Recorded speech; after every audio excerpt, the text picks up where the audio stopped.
దక్ష ప్రజాపతికి ఒక కుమార్తె పుట్టింది. ఆమె పేరు సతి. చిన్నప్పటి నుంచి సతి మహాశివుని పట్ల అపారమైన భక్తి కలిగి ఉండేది. శివుణ్ణి తన భర్తగా పొందాలని ఆమె మనసులో ఒకే ఒక కోరిక ఉండేది.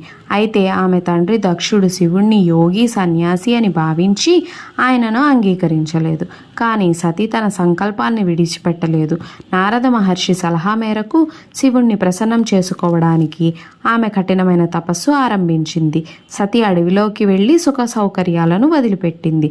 మొదట పండ్లు మాత్రమే తినేది, తర్వాత బిల్వపత్రాలను మాత్రమే ఆహారంగా తీసుకునేది, తర్వాత నీరు మాత్రమే తాగుతూ బతికేది. చివరికి నీళ్లను కూడా మానేసి కేవలం గాలిపైనే జీవిస్తూ శివ ధ్యానంలో లీనమైంది. వేలాది సంవత్సరాలు ఆమె కఠిన తపస్సు చేసింది. కాళ్ళల్లో ముళ్ళు గుచ్చుకున్నా, శరీరం బలహీనమైపోయినా ఆమె భక్తి మాత్రం తగ్గలేదు. ఆమె తపస్సు వలన దేవతలు, ఋషులు ఆశ్చర్యపోయారు. అంతలో బ్రహ్మదేవుడు ప్రత్యక్షమై సతిని ఆశీర్వదించి ఇలా చెప్పాడు: అమ్మ, నీ తపస్సు, నీ భక్తి వల్ల శివుడు ప్రసన్నమైనాడు. నీ తదుపరి జన్మలో నీవు హిమవంతుడి కూతురై పార్వతిగా పుడతావు. అక్కడ శివుడు నీ భర్త అవుతాడు. ఈ విధంగా సతి బ్రహ్మచారీదేవిగా పూజింపబడింది. ఆమె భక్తి, నియమం, ధైర్యం, తపస్సు యొక్క ప్రతీకగా నిలుస్తుంది. కాళ్లకు చెప్పులు లేకుండా నడుచుకుంటూ వెళ్తూ కనిపిస్తుంది.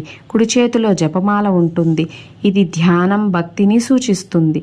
ఎడమ చేతిలో కమండలవు ఉంటుంది. ఇది సరళత, తపస్సును సూచిస్తుంది.